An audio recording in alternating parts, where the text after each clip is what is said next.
Hello everyone. তো আজকে mini ব্লগে আপনাদের সবাইকে স্বাগতম। আর সকাল সকাল রান্না বসিয়ে দিয়েছি ঠান্ডায়, প্রচণ্ড ঠান্ডা। আপনাদের ওখানে কেমন ঠান্ডা অবশ্যই জানাবেন।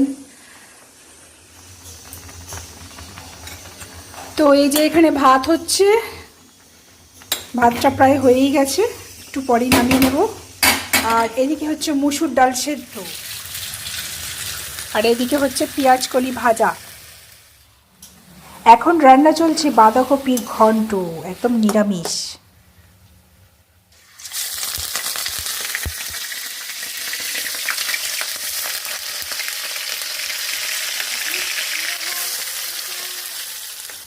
তো ব্যাস, মাছ ভাজা এবার হয়ে গেছে, মাছের ঝাল করলেই ব্যাস হয়ে গেল। তো ফাইনালি শীতে গরম জলে স্নান টান করে এখন খাওয়া দাওয়া করতে বসে পড়ছি। আর অমরবাবু এখন পড়াতে যাবে বলে রেডি হচ্ছে, তো আজকে অনেকটা লেট হয়ে গেল খেতে। তো এই যে পেঁয়াজ কলি আলু ভাজা, বাঁধাকপির তরকারি, মাছের কালিয়া, টমেটো দিয়ে ডাল, আর এই যে মেয়ের পাতের মাছ। কে কে মেয়ের পাতের বা ছেলের পাতের খাও অবশ্যই কমেন্ট বক্সে কমেন্ট করো। তারিম স্কুলে যাওয়ার জন্য নতুন বোতল চলে এলো, তো দেখাও। উইন্টার সিজনের জিনিস।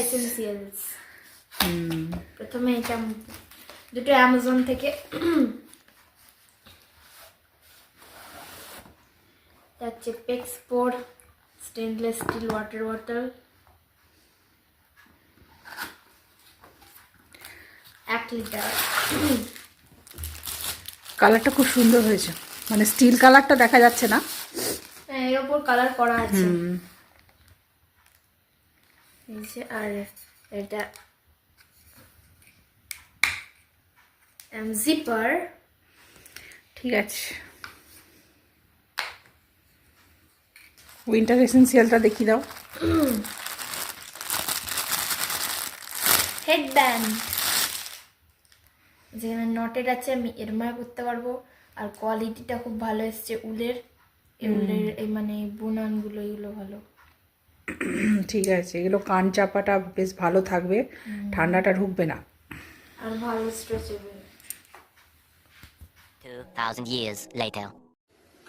তো এখন বাজে সন্ধ্যে 7টা, আর আমি চলেছি কিচেনে, চলেছি কফি করতে। তো কফি উইথ টি একদম স্ট্রং করে করছি। এই যে এখানে কফি আমি দিয়ে দিয়েছি অলরেডি, আর এখানে চাটা করে নিয়েছি। আজ সন্ধ্যেবেলার টিফিন ঘুগনি আর ডিম সেদ্ধ। Bye bye.